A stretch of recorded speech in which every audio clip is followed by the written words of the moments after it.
Hello, everyone. I want to welcome you to the Base God Live, also known as the Bass God Live. And today I'm going to be talking about Cobra Kai, specifically seasons 4 and 5. So I probably need to explain that a little bit. So I actually did not see season 4 until just a few days ago. This last couple of days, I've been sort of binge watching both season 4 and season 5 of Cobra Kai simultaneously. And it's been quite an experience. It's been quite a run. And I'm going to do my best job possible of kind of reviewing both seasons because I think it would be an injustice to lump both of those seasons together. You may have noticed my title card. My title card is actually asked the question, has Cobra Kai jumped the shark?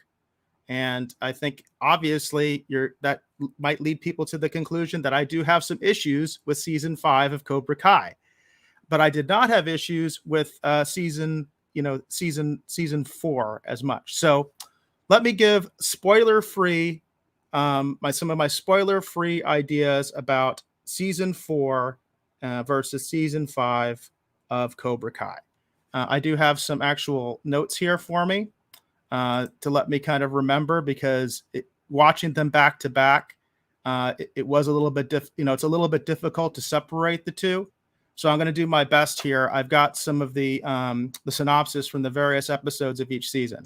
So let's start off with season 4. This is spoiler free, but by spoiler free, stuff that's on the IMDb site. That's actually the resource I'm using. That is fair game. But I am going to keep this as spoiler-free as possible just to give you my impressions of Season 4. So Season 4 begins with Episode 1, Let's Begin.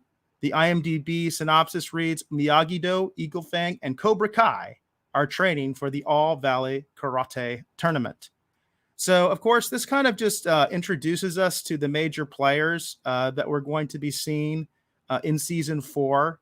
And, of course, the big reveal from this episode, actually, I'm getting into spoiler stuff. My apologies. General impressions, right? See, it's hard when you're doing this by yourself. I'm used to having a co-host to kind of keep me on track. So season 4, I really enjoyed. It's not a spoiler to say, obviously, that Terry Silver's in there. He becomes one of the co-antagonists along with Kreese. And of course, we've got the setup where now we've got Daniel and Johnny trying to work together. That's the basic setup of season 4. And I enjoyed it. I really don't have, as I get into the deep dive, I don't think you're going to hear a lot of bad comments from me. I'm going to go episode by episode. I was getting ahead of myself. I'm going to kind of just go episode by episode, try to remember some highlights and also some lowlights, stuff that I didn't like, I'm going to mention. But overall, I thought season 4 was really good. Now, the question may arise, why did I watch season 4 just a couple days ago as opposed to when it actually first came out, or, at least somewhere around the time when it first came out? Well, it kind of took a hiatus from anything new. I've been watching like a lot of older shows. I have an antenna. I don't have cable. I do have Netflix, but I wasn't really using it. The only thing I was really using Netflix for was I have some kids that are into anime, and we were watching is it Demon Slayer? I always get it confused. It's Demon Slayer because, my kids like Demon Slayer, but they also like Hunter versus Hunter. And so I get them confused. So I'll say Demon Hunter. But anyway, that's what I've been watching like on Netflix. I've been watching stuff like that. But I've been staying away from new stuff on Disney Plus. I have Disney Plus. I have Netflix. And I've been staying away from all that because I got really burnt out on it. I've constantly felt let down by these new shows. And so that's why I've kind of stayed away from all that stuff. So I was finally decided there's a new season of Cobra Kai coming out. This is a show I really, really liked. So I was like, I'm going to give it a shot, but I'm not going to watch season 5 without watching season 4. So I went back and I watched season 4 and I was impressed. Overall, I think they did a really good job in season 4. I don't really have a lot of like specific criticisms or negatives, like I said, I'll try to go through the actual episodes one by one and kind of give you my impressions of each episode. But overall, I really think they did a good job on season 4.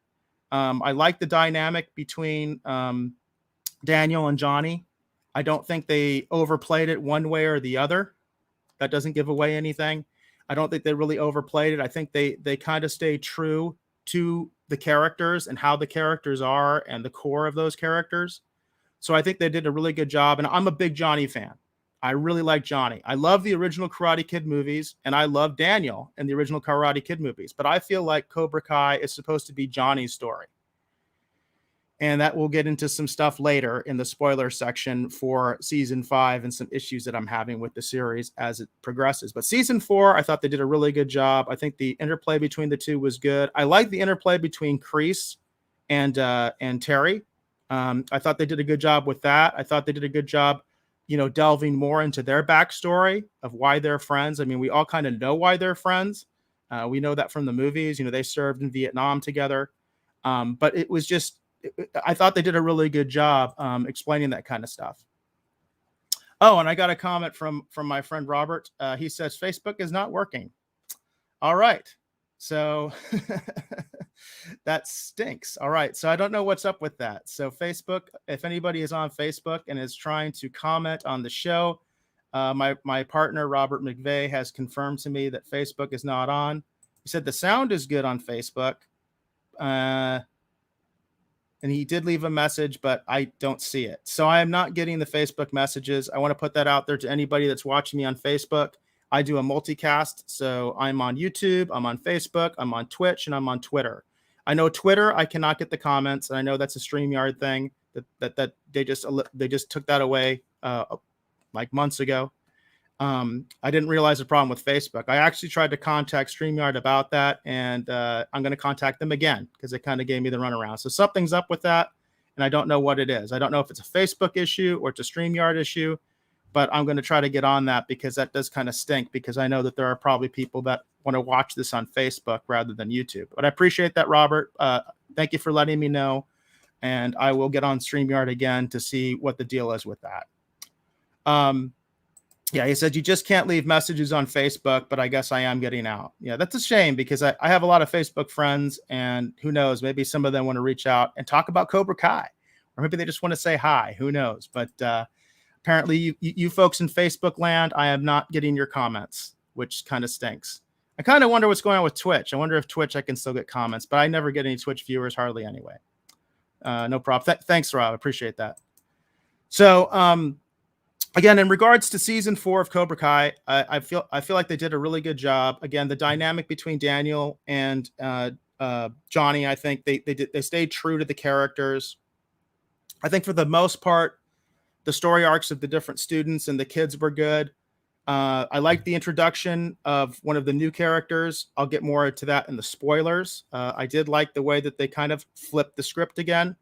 That's a constant theme in Cobra Kai as they flip the script, and I really like the way they do it, because a lot of Hollywood, they say, "Oh, we're going to flip the script," and it comes out really cheesy and it's stupid, and it's agenda driven, and it just doesn't work. But the way they do it in Cobra Kai, I think it's pretty organic. It's believable. It's believable based on the characters. Like, I feel like the people that write Cobra Kai, they understand the characters fairly well, and they let the characters kind of live. That's what I think a good writer does. A good writer allows the characters to live in their head and do things, that they feel that after a while, the character takes on a life of their own. And this is like, oh, this is what that character would do in this situation. This is what that character would do in this situation, because they take on a life of their own, and they don't just impose their own will upon the characters, their own agenda upon the characters, which you see in Hollywood so often today, especially in the mainstream, where they are pushing, there's an obvious agenda that's being pushed, and then the characters do things that don't make any sense. They don't make any sense. Like, I feel like Game of Thrones, when it ended, like the last 2 seasons or so, that's kind of what happened. Like, they pushed characters into places, based on things like fan service or whatever, and it just wasn't believable, because they weren't letting the characters really live in that world anymore. They were letting the world, our world, influence those characters. I don't feel like they did that in season 4 of Cobra Kai. I think for the most part, the characters stayed true to who they were. I think the conflicts were pretty good. I think they had some good fight scenes. That's a real important thing also in Cobra Kai. But again, really the core to me is really about the adults more than it is the kids. I appreciate the kids. I appreciate the students, but to me, I'm really there to see what's going on with the adults, you know? And I think that's also kind of an ironic statement because most of these kids, quote unquote, in real life, they are adults. You know, most of them are like in their 20s now. Okay. So they've been adults for a while. In fact, they were probably adults, a lot of them when they started. We're in season 5, right? So if you got an actor who say 25 or even 23, right? They were 18 when the show started. They're already adults, but you know, that's Hollywood. That's what they do. But yeah, season 4 overall, I thought was really good. Now, spoiler-free season 5, going on to season 5. Well, season 5, I have some issues with, and that's why my title card says, has the show jumped the shark? And that's going to be a theme of this particular review. Did they go too far? Did they not go far enough? Oh man, there are so many questions, and it's so hard to be spoiler-free about season 5 of Cobra Kai, but I'm going to try. I'm just going to say overall, I was disappointed. Now, I wasn't mad. Like, I wasn't angry. This isn't like, if anybody's familiar with some of my other reviews, this isn't like me doing Picard all over again, where I'm just like infuriated and I think they've done the characters dirty and they don't even understand the world and they're ruining Star Trek. No, that's not what I feel about season 5. It's not like a total disaster. There are some good elements of season 5, and I'm going to talk about the good elements as well. There's some things in season 5 I really liked. I really liked what they did with Kreese. I'll just say that. That's not a spoiler. I really like what they did with Kreese in season 5. Kreese is a favorite of mine. I've always been kind of fascinated by that character. I like good villains, and I like good villains, especially with good backstories. And now that we know Kreese's backstory, he just makes him a much more layered character for me. Much more Darth Vader than the classic, silent era, villain with the top hat twirling his mustache, that kind of a thing. Anybody younger probably doesn't understand that reference, but that's what they used to do. The villain used to literally always have like a top hat. He'd have a big mustache because in the silent era, it was all visual. So you had to know who the bad guy was. And, that makes the villain literally cartoony. Early cartoons would use that setup for a villain. And I don't feel like Kreese is that. Kreese is much more layered. Silver, I don't know. Silver, I think, actually did become the stock villain in some ways with a big top hat and the twirling mustache. That's kind of my non-spoiler impression of what they did with Terry Silver. I'm not sure I really dug it. I think they might have gone a little too far. But I also think it's sometimes good to do that. You got to have a contrast, right? Especially when you've essentially got multiple villains, I guess is a way to say it. So I'm not sure what I feel about Terry Silver. Daniel, I think they overdid Daniel. I really feel like Cobra Kai is supposed to be Johnny's story. And then I mentioned in a previous review when I was doing the Retro Rogues Live, I thought in a lot of ways it became Kreese's story. They kind of shifted, right? Each season they kind of shift a little bit. So once Kreese came into season 2, we got a lot of Kreese's backstory in season 2. And suddenly it was like, this is really about Kreese now, right? Because it's called Cobra Kai, right? It's called Cobra Kai. It's not called Miyagi-Do, right? And it's not called Eagle Fang either. That's not the name of the show. That's going to be part of this discussion of whether the show has jumped the shark, whether it has strayed from where it was supposed to be, at least in my mind, at least the way that I saw it. But season 5, I did have some disappointment. I like Tori's arc. I thought her story arc was okay. I like that character. I don't like Sam. I do not like Sam. So I didn't really appreciate her story arc or anything. What arc she had. I don't even know what her arc was, to be honest with you. It was really muddled to me. Just seemed like a lot of teenage drama. Miguel's pretty cool. I think he's good, so I think they did okay with him. I'm trying to think of some of the other character names. Oh, PJ's in the house. My old friend Orville Nation is in the house. Thank you for stopping by, PJ. Hey, if you've seen Cobra Kai, I would love to get some of your feedback on your thoughts on the show. I'm reviewing both seasons because I watched them back to back.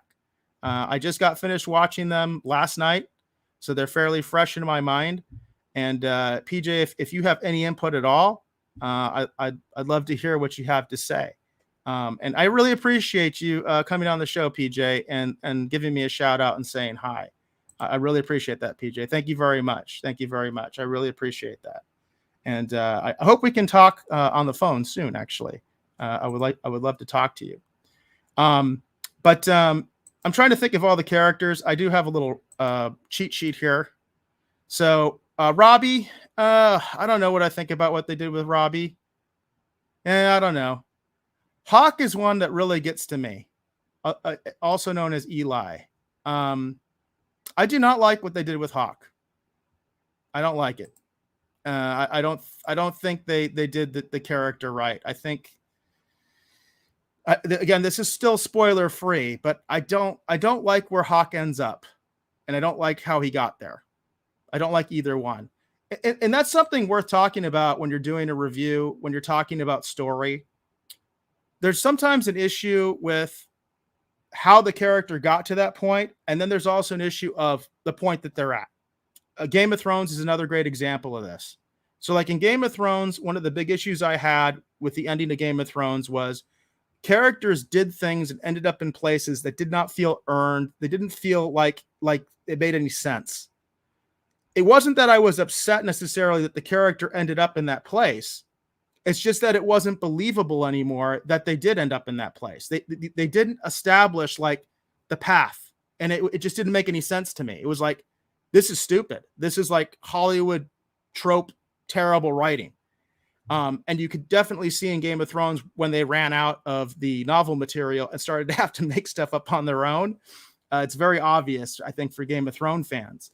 Whether you like the show or not, you can definitely see that where the quality of the writing definitely changed. And so in the case of Hawk, like I feel like his journey didn't make that much sense to me from where he was. And then where he ended up didn't really make that much sense to me. And I'm kind of like befuddled by it. Trying to think of some of the other major characters. Johnny, of course, he's arguably my favorite character because I like Kreese a lot. I really do like Kreese. I like good villains. I like good layered villains. And Johnny is kind of like an anti-hero, right? In many ways. I guess the question is he still an anti-hero at the end of season 5? Again, no spoilers, but I don't know. I'm not sure. I guess I'm kind of in the middle about Johnny. Again, I feel like Daniel kind of overshadowed Johnny. And then it's worth talking about Chosen. That's not a spoiler because that's in the trailer. Chosen is in season 5. And I don't know how I feel about Chosen. I feel like they kind of made Chosen into a little bit of a joke. Like they kind of went too far. Like it's almost kind of like the Marvel. They kind of injected the Marvel formula, where the Marvel formula will mix a lot of serious action and even drama with also like very cheesy dad jokes, like where it's like, it's really cheesy humor. And it's like, this doesn't really work, trying to think of some of the other characters. Let's see. To me, like I said, I don't like Sam. I just don't like her. I don't like her story. I don't like the character. Amanda, the Daniel's wife, I don't like her. She's a throwaway character to me. I could care less. I don't. Sometimes I'm like, why is she even there? I don't know. I guess maybe to be eye candy or something. Dimitri is another one I just don't like. I just don't like the character. I mentioned this when I did a previous review of Cobra Kai.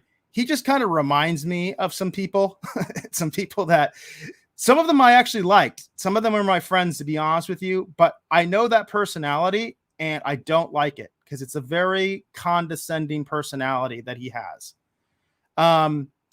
Anthony, the son, that was interesting because Anthony basically has been kind of absent up until season 4, right? Then he starts to appear. That's Daniel's son. I do like what they did with him. I do like that they found a use for him, and it made a lot of sense. And I will get into that in the spoilers. Like, to me, it was like, okay, again, I like it when they flip the script. And they did that with Daniel's son. So I felt like, even though I don't like the character, like, he's just like, to me, he's not an endearing character. He's not someone I would look up to or want my kids to look up to or anything like that. But his story arc made sense, and it was important for the overall story.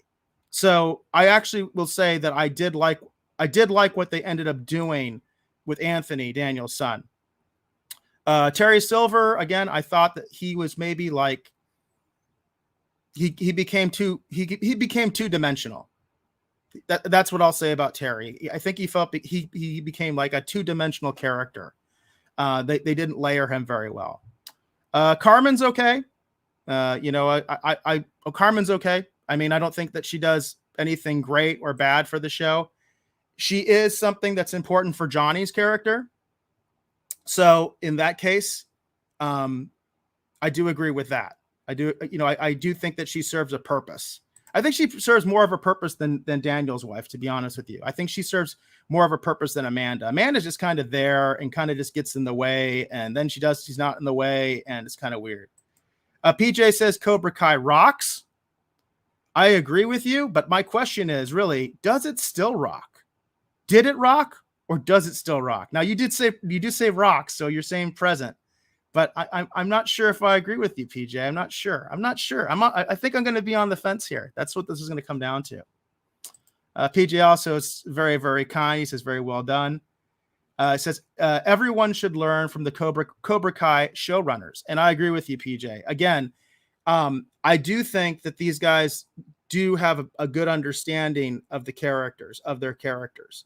Certainly up until season 5.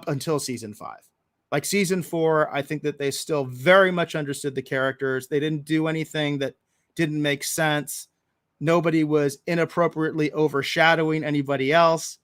But I do think that the showrunners of Cobra Kai should be very proud of themselves. I do want to be, very explicit about that. I do think that they do a far better job than most Hollywood writers do. PJ also says Cobra Kai makes Star Wars, Star Trek, Lord of the Rings look. They are run rookie showrunners. Okay, yeah, they do. They do make the current iterations of. Well, I'll be honest with you. I'm not watching a lot of that stuff. Okay, I'm just kind of like, I've gotten so angry at what they've done. Like, I didn't like Book of Boba Fett. Okay, so I'm not watching new Star Wars. I am thinking about watching Andor. I am thinking about it. I've seen the trailers. I'm kind of like on the fence. I might actually watch Andor. Because I liked Rogue One. I did like Rogue One. But as far as Lord of the Rings, I did Lord of the Rings. I don't have Amazon Prime, so I'm not even going to engage. It's like, I'm not even going to engage because I'm not watching it. I don't care. And I'm not buying Amazon Prime. And PJ and I have had this discussion before. I do not go on the high seas because I am a film producer, and I'd be a hypocrite if I was going on the high seas. I can't do that. I won't do that. That would be unethical for someone who is a filmmaker. So I won't do that. So I'm out of the Lord of the Rings thing, which is not the Lord of the Rings, by the way. It's the Rings of Power, right? We should separate that. From what I'm hearing, we should definitely separate Lord of the Rings from Rings of Power, because I've heard they're not the same thing. Star Wars, like I said, and you've got it right there, PJ. Boba Fett. I'm right on board with that. I think you might have seen some of my review, because I think you might have popped in when I was back on the old Retro Rogues live show, and that was an episode where was Dave, Asia, and I were. It was 3 people, and it was a little difficult because Dave and Asia, I think, really liked the show, and I didn't, and it was just like, it's a little awkward. You know what I mean? But yeah, Boba Fett was a huge disappointment for me. So I didn't even watch Obi-Wan. I didn't even watch it just because Boba Fett was such a travesty to me. And PJ goes on to say, I think Andor might be okay, gut feeling, because Rogue One was okay. And that actually kind of sums up how I probably feel about it, PJ, because Actually, I didn't think Rogue One was okay. I thought Rogue One was really good. I thought Rogue One competes with any. I thought it competes with the best of them. I really did. I really enjoyed it from beginning to end.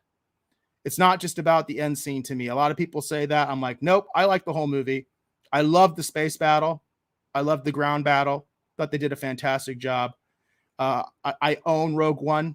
I always say that's high praise for me. If I own a movie on physical media because I don't have a huge collection, that says something. And I own Rogue One on Blu-ray, on like the special edition. PJ, Dave has gone to the dark side. No, PJ, Dave has not gone to the dark side. Dave has just been extremely busy. He's just been very, very busy, and he's basically got a new life. So that's where Dave has been. And I do want to mention officially, the Retro Rogues live show is on indefinite hiatus.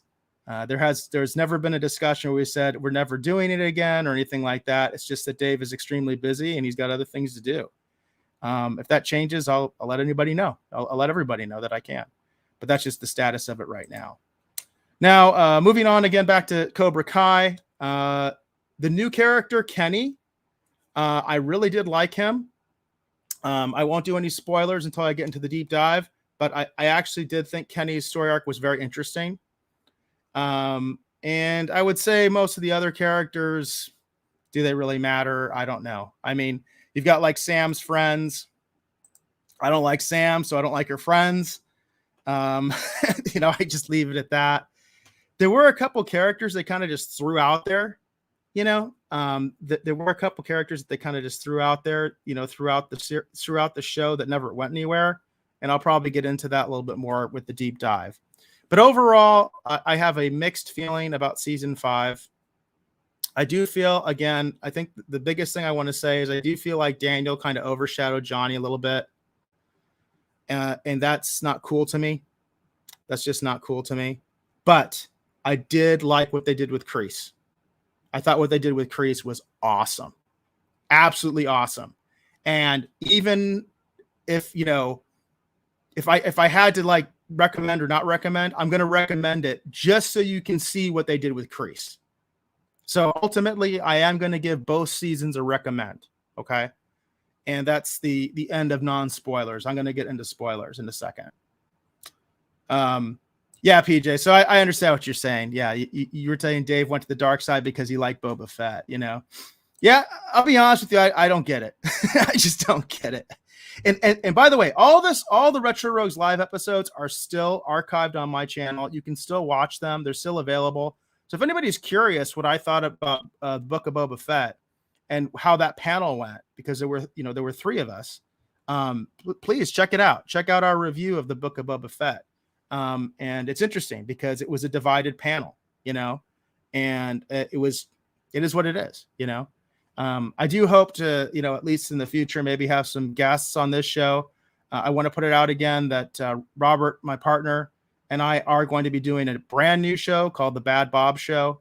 And that will have its own YouTube, its own dedicated YouTube, its own Twitter, its own Twitch, all that kind of stuff. We're going to basically start from scratch with that show, but I'm going to continue doing my own stuff on this show. And I might have Rob on the show in the future.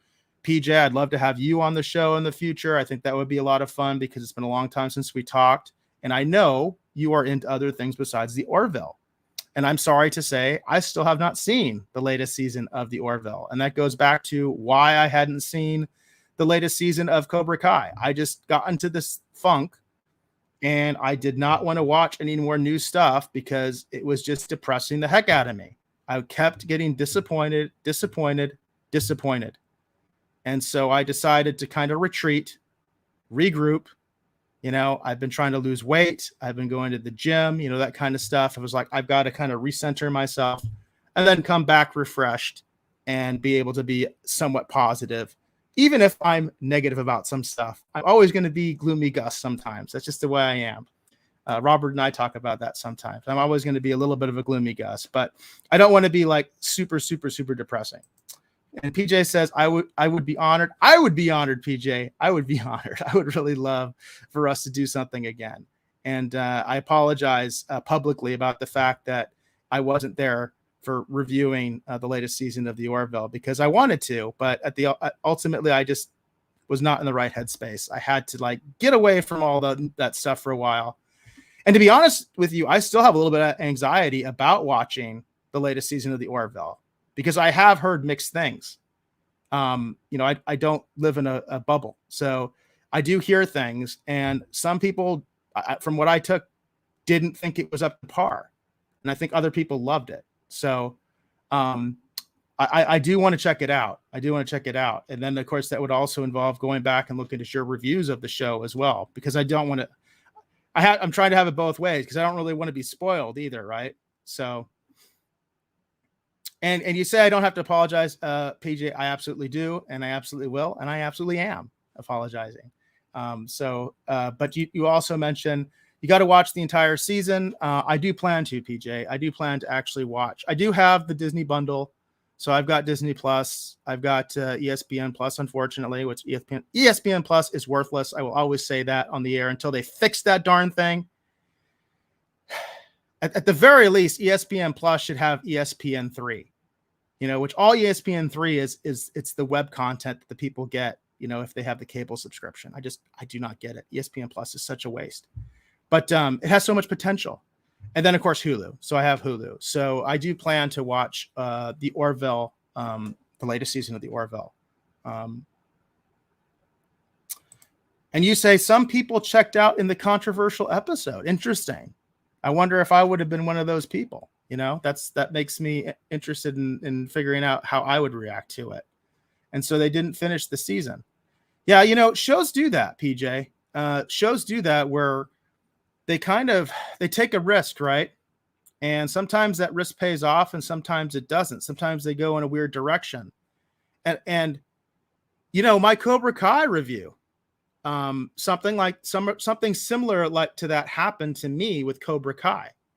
We're in spoilers right now, so I'll go into it. So this is spoilers. We're in spoiler territories for Cobra Kai. I've got the spoiler warning on.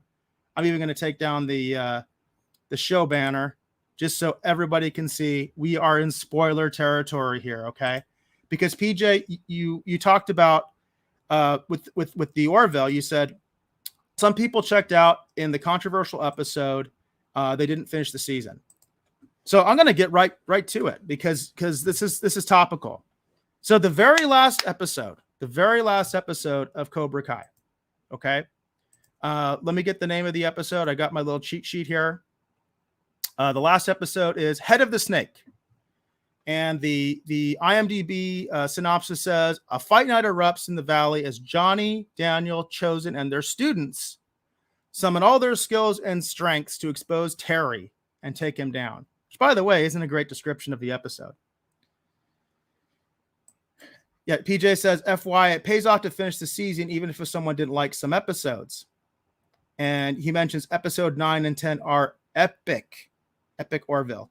Okay, so I will take your word for that, PJ. And again, I do intend to watch it. I'm trying to get my energy back up, so I can take it. If this controversial episode hits me bad, I want to be able to take it. Because this is what happened in Cobra Kai. So the last episode of Cobra Kai, which I just mentioned, at the very beginning of the episode, they kill Kreese. They killed Kreese.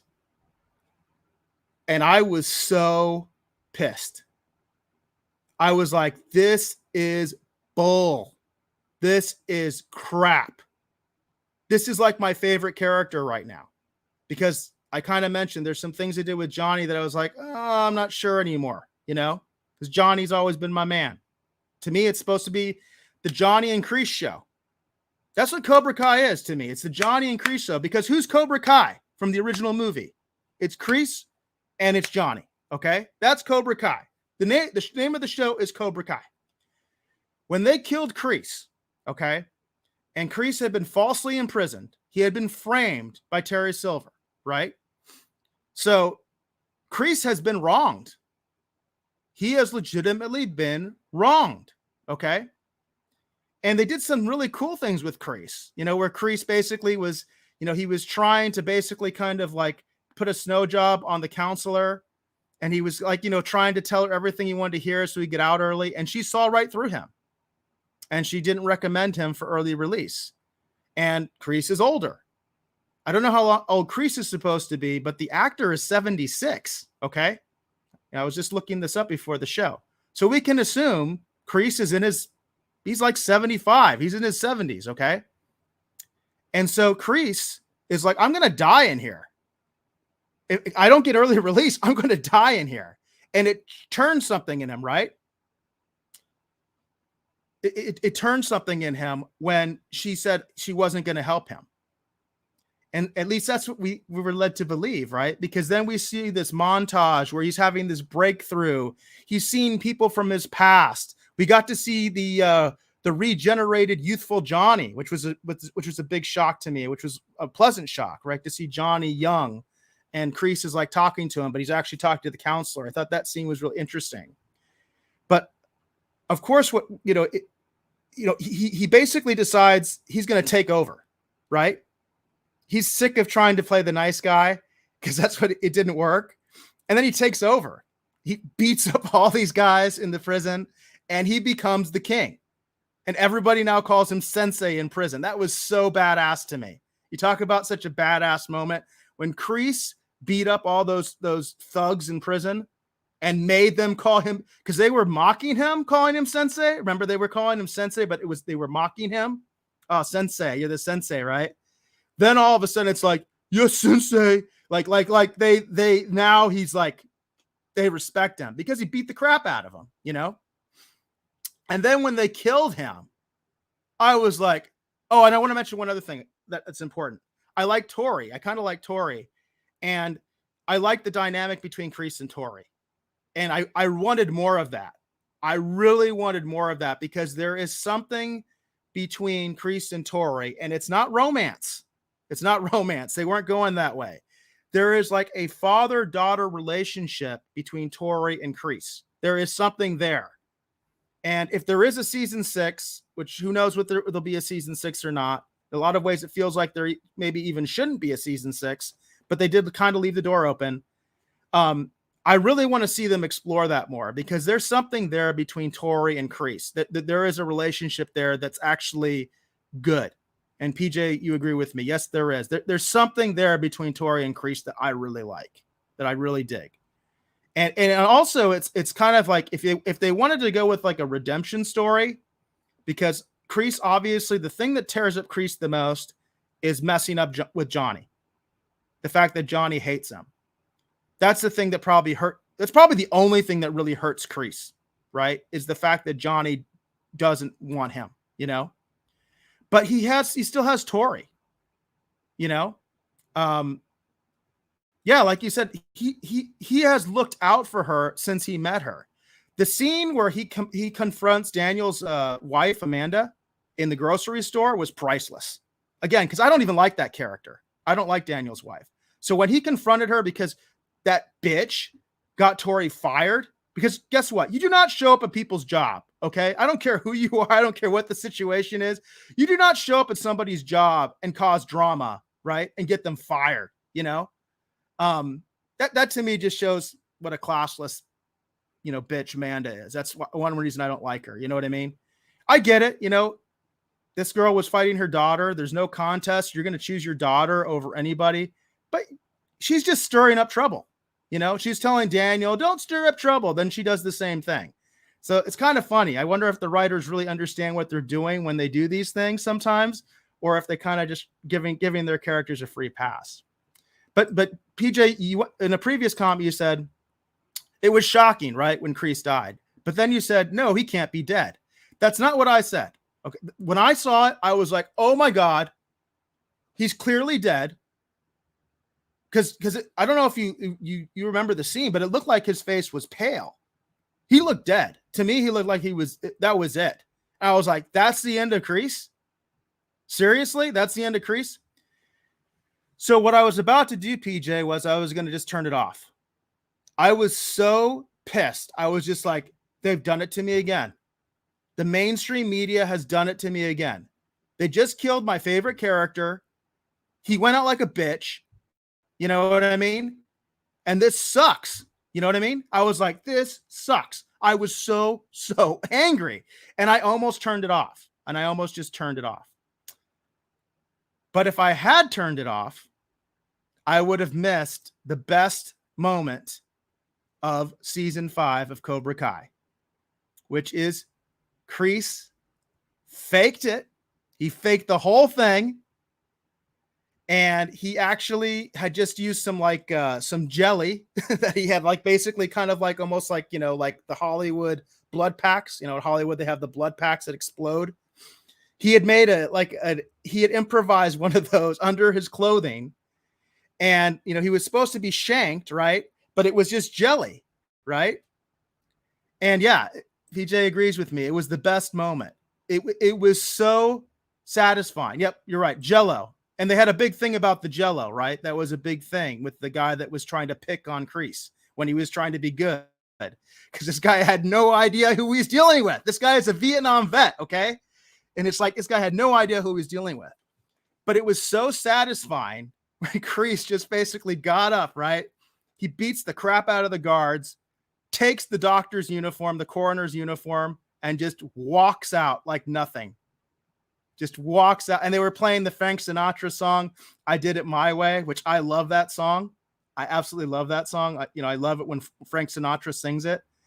And seeing Kreese just being as old school and as cool as you can be, right? Again, this guy's in his 70s in real life, just waltzing out of the prison like nothing. And here's the real irony. If they do decide to do a season 6, or, who knows, maybe they decide to do a movie. I mean, I think there's probably options at this point, because there is an argument to be made that it's over, right? There is an argument, because there's a lot of stuff going on where you're like, where are they going to go from here? But there's also stuff where, yeah, they could continue it, right? But to see Kreese just walk out like that, and also, they all know now that he was innocent. The fat guy, Stingray or whatever his name is, which I hate that character, he admits to the detective. I don't know if you caught that, PJ, but he admits to the detective that he lied. So now everybody knows that even though Kreese broke out of prison, he was never supposed to be there in the first place. He was innocent. So I love that. It's like, so where do you go from there with Kreese? Where does Kreese go from there? It's really interesting, because he still assaulted the guards, by the way. If you want to get kind of legalistic and realistic, he still did assault the guards. So is there going to be repercussions from that? I don't know.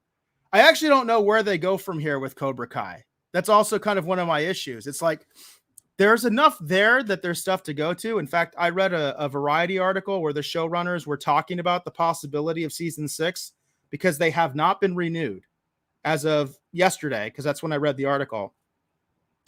There has not been a renewal of Cobra Kai. And definitely the series could end this way. I think where the things are at, it could end, right?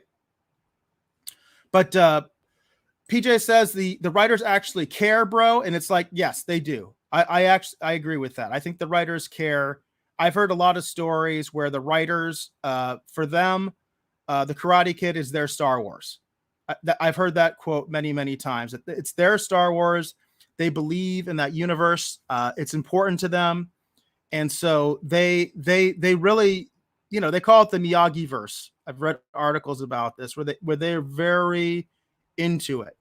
And one of the things that they're almost, one of my criticisms might be is maybe they're almost a little too into it, because one of the things about the last season is it focused a lot on material from Karate Kid 3, which is the second worst movie, which, by the way, I see your comment, PJ. I'll get to the worst movie. So the second worst movie is Karate Kid 3. I think almost everybody agrees with that as far as the Miyagi verse goes. And one of the problems with season 5 is it has to draw very heavily on the second worst Karate Kid movie. How about that? And I do think when your source material is weak, you just have so much to work with. And and to me, it kind of showed. But I do agree the writers actually do care. And I do think overall they do a good job with what they're dealt with. And maybe in some ways, I don't know, maybe in some ways they're almost a little too faithful because, like, for instance, they had the girl, right? They had the girl from Karate Kid 3, the platonic friend girl that's apparently Amanda's cousin. That's convenient, I guess, right? I guess the idea is that's how Daniel met his wife. He met her through the girl from Karate Kid 3, who's completely forgettable to me because I never understood that whole thing. I was all like, why isn't she his girlfriend? Why isn't he with the girl from Okinawa? What's going on? You know what I mean? Like, all that stuff confused me. I remember at the time watching that when I first saw Karate Kid Part 3. So the source material is a little bit weak, but I love what they did with Kreese, and that's worth the price of admission, right? To me, that's like, it was worth watching season 5 just to see what they did with Kreese, because what they did with Kreese was fantastic. It was fantastic. I really, really liked it. And you mentioned, PJ, don't forget Hilary Swank. Question: do you think Hilary Swank will be back in season 6? Well, there's the question of, will there be a season 6? You know, my title card asks the question, has Cobra Kai jumped the shark? Will there even be a season 6? Is there interest in a season 6? Now, I did read a Variety article, as I mentioned, where the showrunners were talking about the possibility of season 6, and the interviewer was actually asking good questions. They'd actually apparently watched the show, and they were asking things like, hey, what about Kreese? You know, is Kreese going to cause trouble, right? That's a legitimate question. Is he going to be back? What about this tournament? In some ways, the tournament felt like a red herring, right? It felt like it didn't go anywhere. It was just a setup, right? The tournament, the whole international tournament thing kind of almost felt like it was just a setup to get Cobra Kai and Miyagi-Do to fight each other again, right? And it didn't seem to go anywhere. Well, it could go somewhere in season 6. Now, the Hilary Swank question. Hilary Swank, you know, I think, you know, she's an Oscar winner. So that's an open question as far as whether she'd even be interested in doing Cobra Kai. But I think we can universally agree that is the worst Karate Kid movie, The Next Karate Kid. I've tried to get through it multiple times and I can't. It's that bad. It is that bad, okay? I have tried to watch it all the way through. And it is like unwatchable. It is so bad. It is a very bad movie, in my personal opinion. Yeah, that's what I'm talking about, PJ. I'm talking about The Next Karate Kid. And to me, it's like unwatchable. But in the context of Cobra Kai, back to the question of Hilary Swank, do I think Hilary Swank will be in season 6? It would be very interesting if they did some sort of a rivalry between Hilary Swank's character and Daniel for control of Miyagi-Do. So think about what they did with Cobra Kai, right? Started out with Johnny, then Kreese took it, then Terry Silver took it, right? I think would be really interesting is if they actually had a setup where Hilary Swank's character, who, remember, was a troubled person, right? She's supposed to be like a troubled teen when Mr. Miyagi meets her. I think it would be really interesting if she showed up and said, you know what? You're not the only person that Mr. Miyagi trained. How come you have Miyagi-Do, Daniel? What about me? I think that would be a really interesting use of Hilary Swank's character, is to create conflict where now Daniel has to face someone who's like, you know what? I'm the one that should be in charge of Miyagi-Do. I was Mr. Miyagi's last student, not you. You know, that kind of a thing. Although I guess technically Sam was, because Sam supposedly was also taught her first move by Mr. Miyagi. But that's what I think would be fun in season 6 if they did bring Hilary Swank's character. I think it'd be fun if she was like a villain, or at least an antagonist, you know, at least like an anti-hero. And she was kind of like legitimately kind of upset with Daniel and was like, hey, you're forgetting about somebody else who was in Miyagi-Do. How come you're the face of Miyagi-Do? That doesn't, you know, what about me? You know? So we'll see. And I think, PJ, you said there will be due definitely. You're regarding season 6. You think there definitely will be a season 6. Interesting, PJ. I don't know if there will be a season 6. We'll see. We'll see. Right?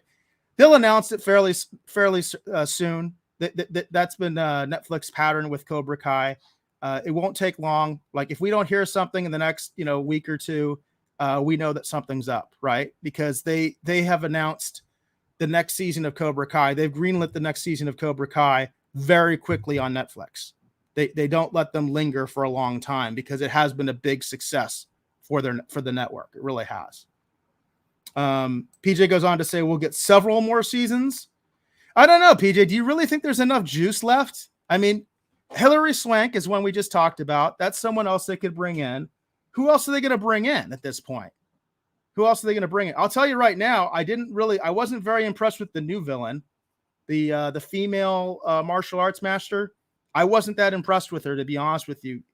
She was a very much, again, like a stock villain. You could almost see the top hat, and she almost had the twirling mustache, just like Terry did. They were a little too evil, a little too one-dimensional for me, you know? I like Kreese. I like Kreese a lot. I think Kreese is a really, really formidable, layered, good villain. And I don't know, maybe it's the acting. Maybe he's just a much better actor than the other people are. I don't know, but I just really dig him.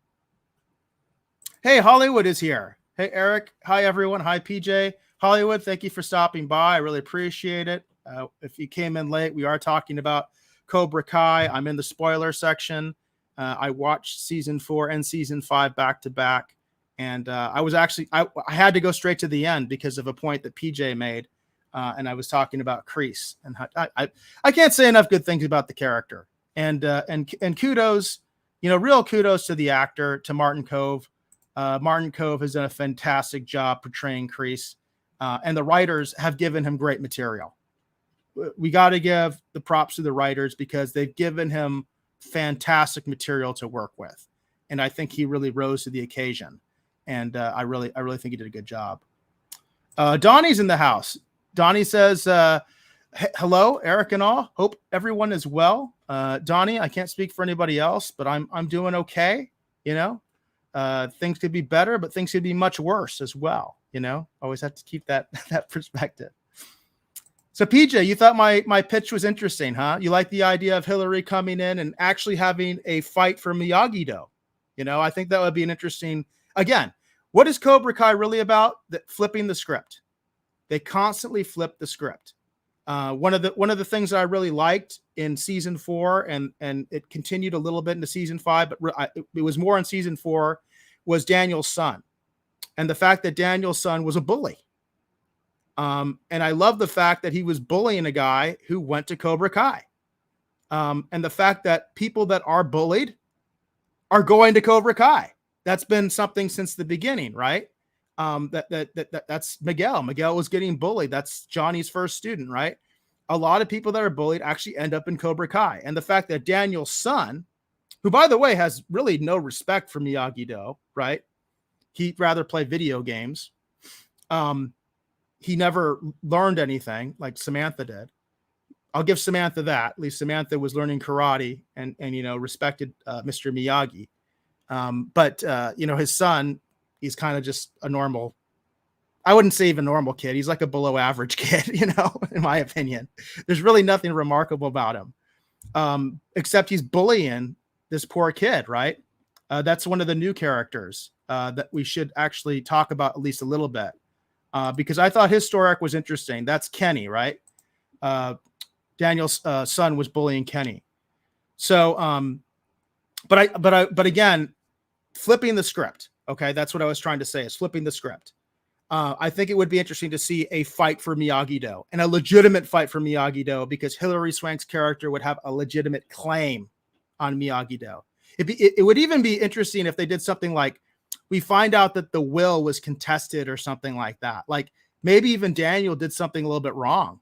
How about that? How about that for a story idea? Like Daniel maybe got Mr. Miyagi's property in a not so honest way, because maybe Mr. Miyagi actually left something to Hilary Swank's character. There you go. There's another source of conflict that I think they could go with. So if they are going to do a season 6, I think they need to pull out something like that. So a lot of people were saying hi to each other. Donnie mentions, I'll just throw this out there. He says he was doing incredible, and he said he got Star Trek: The Motion Picture, The Complete Journey 4K Blu-ray box set. Donnie, I'd be interested to know what you thought of that, how that was, because I've heard about that. And even though I'm not a huge motion picture fan, I'll be honest, We did do a review on the Retro Rogues Live of the Star Trek The Motion Picture, and I definitely did give it a thumbs up. But we reviewed the director's cut. That's what I own. I bought a copy of the director's cut to review. I've seen the theatrical cut in the theater, but I do think the director's cut is superior. And I do get a lot of the criticisms of the motion picture because at some points it is really kind of boring. And no, Hollywood, we will not bring on the Picardinator. That's a different show. This is the Base God Live, also known as the Bass God Live. Okay, so we don't do the Picard here on this show. Okay, there's no Picardinator on this show. Different show. That's the Retro Rogues Live. This is the Base God Live. Okay. And then PJ mentions, and I assume you're talking about Hilary Swank's character, said she was more ethical than Daniel, in my opinion. That's interesting. So, like I said, I've had real trouble getting through The Next Karate Kid. That's how bad I think it is, and it's a really tough experience for me because I love Michael Ironsides. I think he's a fantastic actor, and I really like him ever since V. If anybody remembers the original V, I've always loved that guy. And he's like the main villain in The Next Karate Kid. And man, his acting feels wooden. The whole setup is wooden to me. It's weird. Like it's some sort of like, I don't know, junior ROTC group on steroids or something. It's just weird. It's just a weird thing. And so I don't remember a lot about The Next Karate Kid because, like, again, I don't think I've ever been able to actually get through the entire thing. I've tried multiple times. And one of the reasons I tried was because of Cobra Kai. And because I know that the showrunners have respect for what they call the Miyagi verse. And The Next Karate Kid is part of the Miyagi verse. So I was like, hey, I'm going to watch this just so maybe I can get some indication of what's going to happen in Cobra Kai, what they might do next. And it's unwatchable to me. It's just that bad of a movie. So yeah. So PJ, you saw V. He was awesome.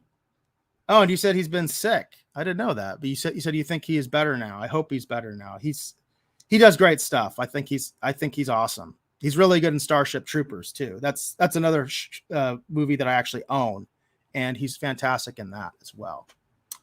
So I kind of went all over the place a little bit as far as this review. I do want to say that I definitely thought that season 4 was much stronger than season 5. Part of the reason I think is because even though season 4, the plot of season 4 is a bit of a stretch to me, right? Basically, there's this bet between Kreese and Daniel and Johnny that if Kreese's students can beat Daniel and Johnny's students in the tournament, then those two will stop teaching, and now Kreese will just be, it'll just be Cobra Kai. The setup is a little bit of a stretch to me, but I accepted it, and I thought where they went with it was okay, and I liked it, and I liked bringing in Terry Silver. Terry Silver in season 4 was pretty good because I especially liked the way they introduced Terry Silver, that he basically became like this very woke kind of guy. And I thought that was very funny because that happens in real life. People basically forget who they are.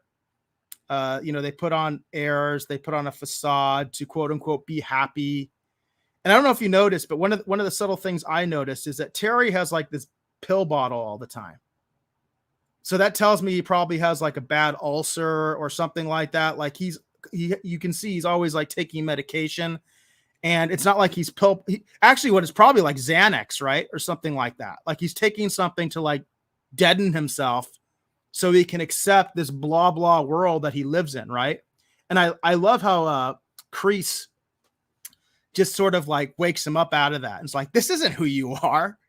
Dude, you were in Vietnam, man. You're a badass. This isn't you. This is bullcrap, He's just, I love that kind of stuff because it's so politically incorrect. And it's like, and in a way, I think Kreese was helping Terry, right? But then, of course, it goes too far because, they're bad guys, right? So it doesn't work out. That friendship doesn't work out. But I like the way they introduced Terry, and I like the dynamic between him and Kreese initially.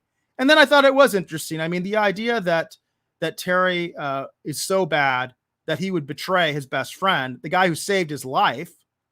Okay, because remember, Kreese saved his life, literally saved his life in Vietnam, in a really messed up way too. It wasn't a straightforward way. It's really it just kind of shows how bad, I guess, Terry is, that he would betray his friend like that, just so he could basically have Cobra Kai for himself, which is, again, that's where it gets a little two-dimensional to me almost. It's like, what is this guy's motivation exactly? Like the best motivation we get is that he basically wants Cobra Kai to be international, so he has a legacy because he doesn't have any kids. He even kind of says that. He actually does say that.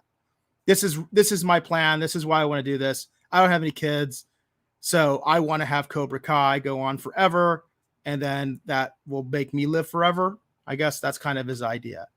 So kind of interesting. So I guess that's his motivation, but I'm not sure I totally bought it. But I thought in season 4, it kind of made a little bit more sense because Kreese was messing with Terry's mind. That was very clearly something that Kreese was doing. He was messing with Terry's mind a little bit because at first, if you notice in the season 4, Terry was actually kind of keeping Kreese in check a little bit. He was actually kind of like saying good things to the students. And sometimes Kreese wouldn't like that. Like Kreese wanted to, he basically was kind of advocating for a fight, outside of the tournament. And Terry was like, no, that's not, we can't do that. That's not the agreement, but who knows? Maybe Terry was just trying to manipulate him all along. Right. Robert is here and he says, what's up, everyone? Robert, it's good to see you. I saw you earlier also. Again, I do want to put that out there that if you are on Facebook, apparently the comments do not work. So if you're on my Facebook and watching this, I am not ignoring you. The comments don't work. I will get with StreamYard and try to figure out what's going on there. I have a feeling it's because it's on my profile page and maybe they don't like profiles. They prefer pages or groups or whatever. I don't know. Could be a technical issue of some kind, but apparently Facebook and Twitter, by the way. I know Twitter, that's just something that went away. Twitter people cannot make live comments to me either. But I will mention this. You can still make comments, right? And maybe when next time I log on Facebook, I will be able to check that out. I'll be able to check that out. So let's see. Do we have any other comments here? Donnie says, let's hope there will be season 6 of Cobra Kai and beyond. After all, cancellation does not exist in this dojo, does it? Donnie, I like that. I like the way you did that. Cancellation does not exist in this dojo. Yes, I again, but my question, my title card actually says, has the show jumped the shark? Is there really enough material here to do more with? One thing that was brought up in that Variety article that I read was they were talking about the possibility of maybe doing like a time jump. And could we see Johnny with his new baby? And maybe the baby's a toddler. That's something that's done a lot in Hollywood, right? Is usually they don't like to deal with babies because what can you do with a baby, right? The baby's cute, but baby can't do anything. So they like to do time jumps, right? Where the kid is suddenly like 5 years old, right? Or something like that. So now we can do stuff. At that age, you can start teaching them karate. And that was one of the questions in the Variety article that they asked was, might we see Johnny teaching his new kid? By the way, I think Johnny needs to have a daughter, personally. Okay, I am a father myself, and I think it would be really fun and interesting if Johnny had a daughter. Plus, that daughter would be the sister of both Miguel and gosh, I am terrible with these characters' names sometimes because you can kind of tell which characters I like and which ones I don't like so much. Robbie. So if Johnny has whatever that child is, that child will be a sibling to both. But I think if it was a girl and these two karate masters, right, have a little sister, that dynamic would be very interesting, right? What would that kid's life be like, right? Especially if it's a daughter, if it's a girl, and what would Johnny be like with a daughter, right? That would be interesting to me because I am a Johnny fan, and I would be interested to see Johnny trying to deal with a daughter that he's actually has to be in her life, like her whole life and all that stuff. And of course, it'd be interesting to see him being a stepfather to Miguel because, Miguel wants him. That's one thing that's been unresolved, by the way, is Miguel, remember, told Johnny when he was drunk that he loved him, right? And he thought Johnny was saying that back to him, but Johnny was drunk and he was thinking of his son, right? He was thinking of Robbie, and he says, "I love you too, Robbie," right? So we haven't had that moment where basically where Miguel has gotten that acceptance, where Johnny has accepted that he is essentially now this kid's father, right? That hasn't actually happened, right? He still calls him sensei, so it's like, that'd be interesting too, to see that the family dynamic would be very interesting with Johnny, right? That family dynamic would be very interesting to see him. So I think that's one place that could go if they do decide to do season 6. Robert McVeigh says, "I missed Mr. Miyagi." I do too. I'm a big fan of Pat Morita. I really liked his portrayal of Mr. Miyagi in the first 3 movies. Again, the next Karate Kid is basically unwatchable for me. Although I will say the next Karate Kid has a very good scene for Mr. Miyagi where he's doing his reunion with his war buddies. Because remember, Mr. Miyagi is a World War II veteran and also a Congressional Medal of Honor winner. And the way I remember that the next Karate Kid begins, he's actually doing a reunion. That's why he's there. That's why he's on the East Coast or whatever. That's how he meets Hilary Swank's character. And I miss Mr. Miyagi too. I think Mr. Miyagi's presence is sorely missed, but I think they do a good job of incorporating not only his spirit, but they also mix in, footage. They actually have footage from the previous movies of Pat Morita, and they show him in key scenes.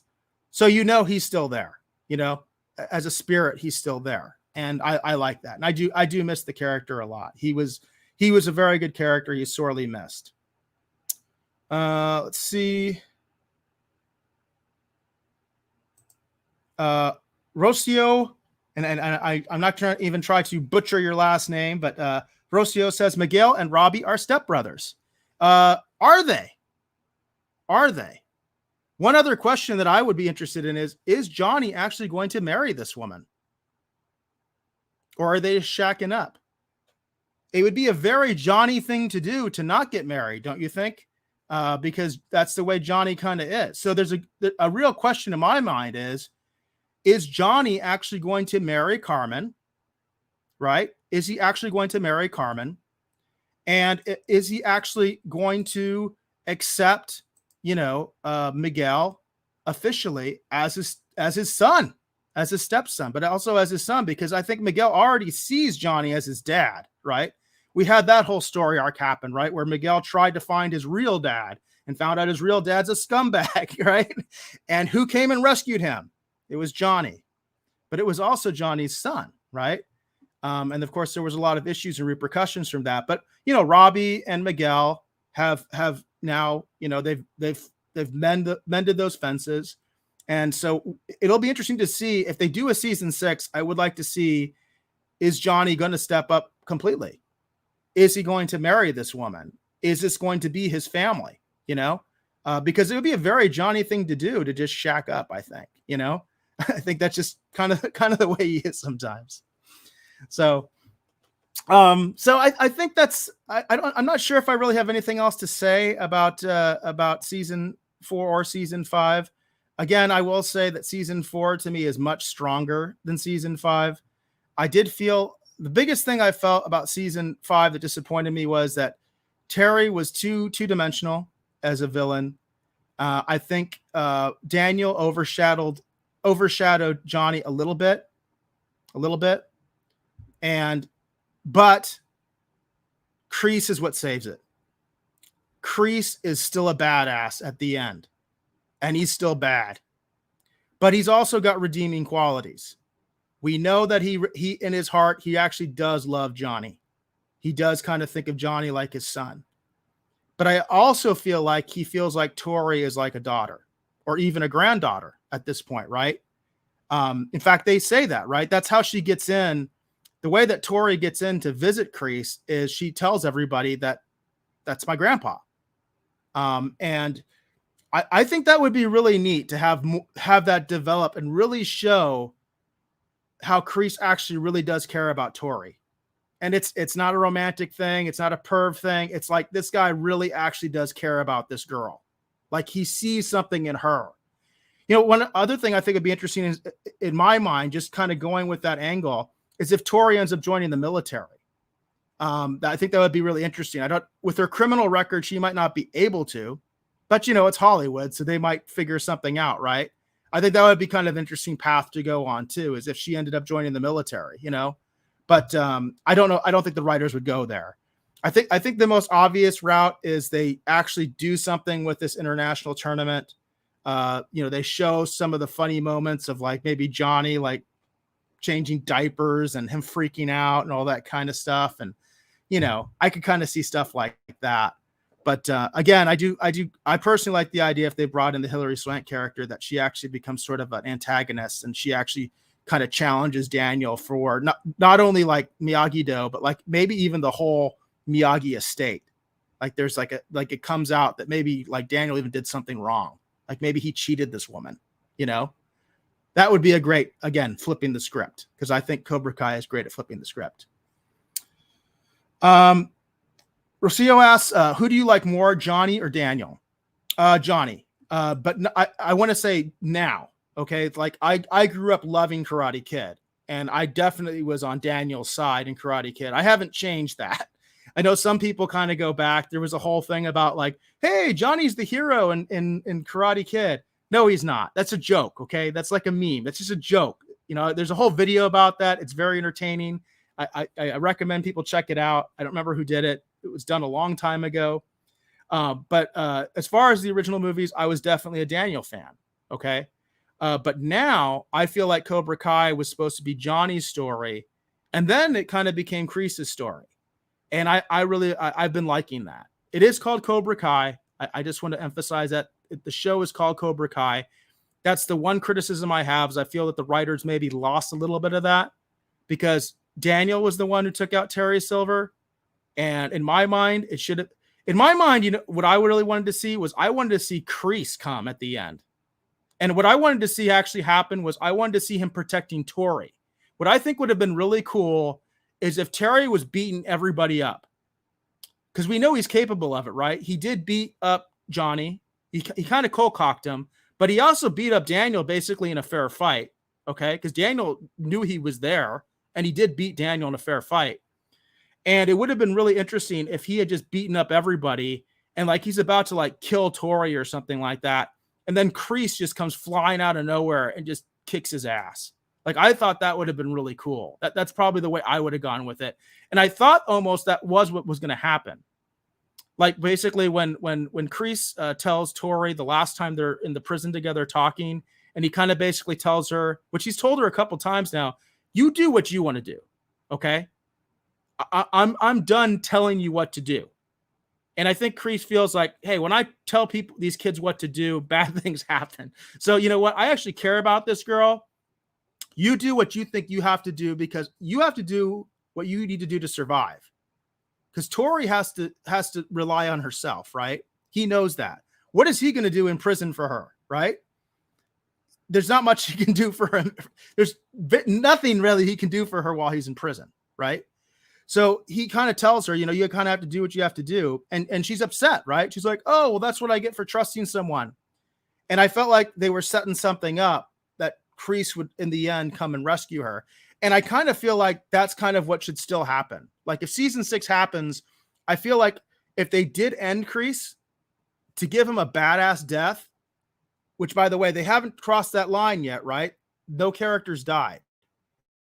But if they do actually cross that line and start killing off characters, which I kind of feel like they need to at this point, because where else do you go with the story? I think it would be awesome if Kreese like died protecting Tori. That would be awesome. Yeah, I think that would be really cool.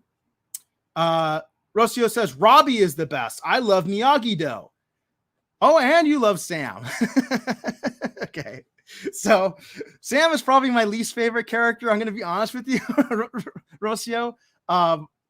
No offense, you know, it's just, that's just where I'm coming from. But I totally understand where you're coming from, because they are compelling characters in the sense that, you know, they there's a lot going on with them, right? There's a lot going on with them. Obviously, Sam should have been the women's champ, right? She was cheated. We know that she was cheated because Terry had paid off the referee. So Sam was wronged in that sense. But I always feel like Sam kind of like is a little too into herself. She's a little selfish. She's a little bit narcissistic, I think is the clinical term. Because everything ultimately seems to be about her. That's how I feel about her sometimes. And I know people like that in real life. So it's like it triggers something in me. You know what I mean? So, but I totally understand why you like those characters. I think Robbie is a compelling character. I think it's just that ultimately I like Miguel better than I like Robbie. I think that's what it comes down with Robbie for me, is that I actually like Miguel better than I like Robbie. You know, and now they're friends, so that's cool. Roaster goes on to say that Sam is badass, and if you think she's badass, good for you. You know what I mean? You have plenty of reason to believe that. Like I said, she was wronged. She should have been the champ. I'm not going to dispute that. But one thing nobody's talked about, I do want to talk about before I end this, because we're over the hour mark, and I do want to end this pretty soon. We didn't get to talk about Hawk. I did not really like what they did with Hawk. Hawk was one of my favorite characters. On the old Retro Rogues live show, again, those shows are still archived on my channel. You can see my previous reviews of Cobra Kai. And Hawk was one of my favorite characters. Again, flipping the script. You know, the whole thing with this guy that's got the cut lip. People just are disgustingly mean to this kid, right? And he flips the script, right? Gets that badass mohawk.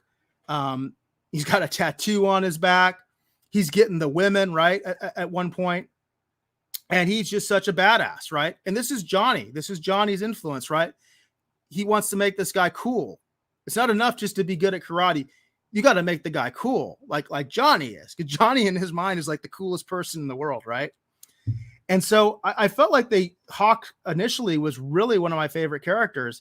And I really didn't kind of like where they went with it. You know, I thought it was kind of messed up, you know, that they were even able to cut his hair off. You know what I mean? I thought that kind of, I don't know. It just, and then, you know, I also thought it was weird that he went to Miyagi-Do instead of staying with Eagle Fang. I thought that didn't really make any sense, because Eagle Fang made the most sense for Hawk, because remember, Hawk broke his best friend's arm. Okay. Hawk did some really messed up stuff. He was the one who stole Mr. Miyagi's Medal of Honor too, if I remember right. So to me, him suddenly just becoming, oh, I'm good again, that's too cartoonish to me. I feel like they should have kind of put him more in the middle, where he's more of like an anti-hero, right? Instead of just becomes a straight up hero, because he even becomes the champ for Miyagi-Do, right? And I'm just like, this is too much. This is like, he did a 360. Okay. And that doesn't make any sense to me when you're talking about story and character development. A 180 makes sense. When you flip from one side to the other, that makes sense. When you do it again, right? If you flip twice, now you've done a 360 and you're back where you started. And now it's like, okay, that's not really character development anymore for me. So I don't like what they did with Hawk. I just want to mention that because I'd forgotten that I wanted to make that point. I was disappointed. I felt like Eagle Fang would have been a perfect place for Hawk. You know, he shouldn't be best friends. He shouldn't be best friends with Dimitri. Again, that's one of the characters I don't really like very much. I just want to make sure I'm saying the right name here. Yeah, Dimitri. There should still be problems between the two of them. So to me, Eagle Fang would have been perfect for Hawk, and Hawk should still be like a badass, right? In my opinion, he should be troubled. He should be troubled. He shouldn't just all of a sudden just be good again.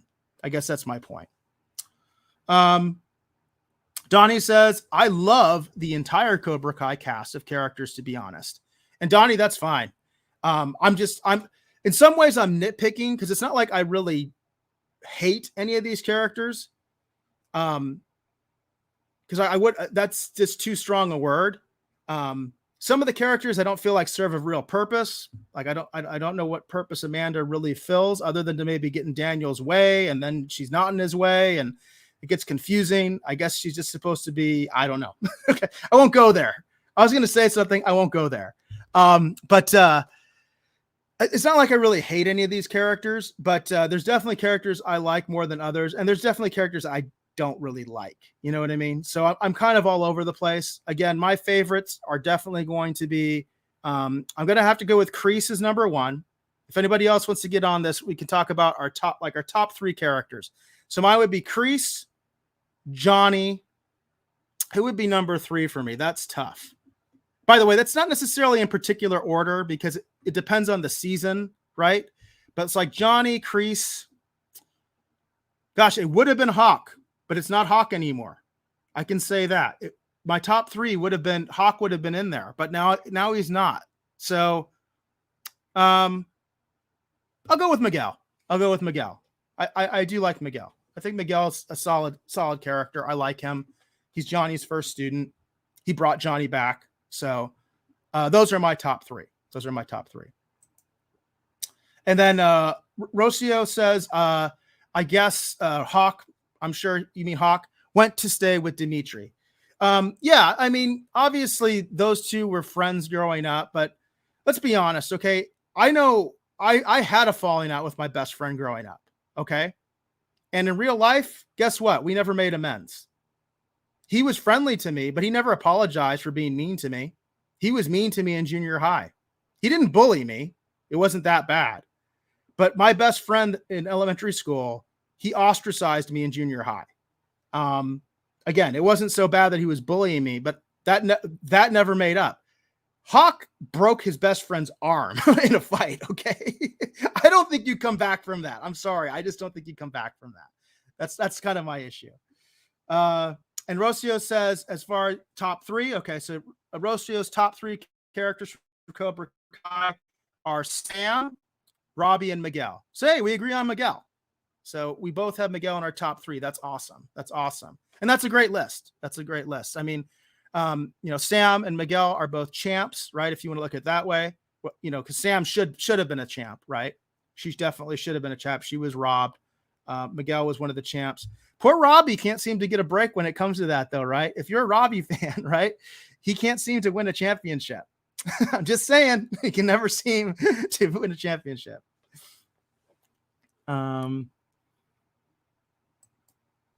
It was Chris. I'm sorry, Rocio. I don't know what that means, but anyway, we are kind of getting near the 1.5 hour mark, and I didn't really want to go over an hour. I don't want to wear out my welcome, but I do appreciate the folks that came out and commented.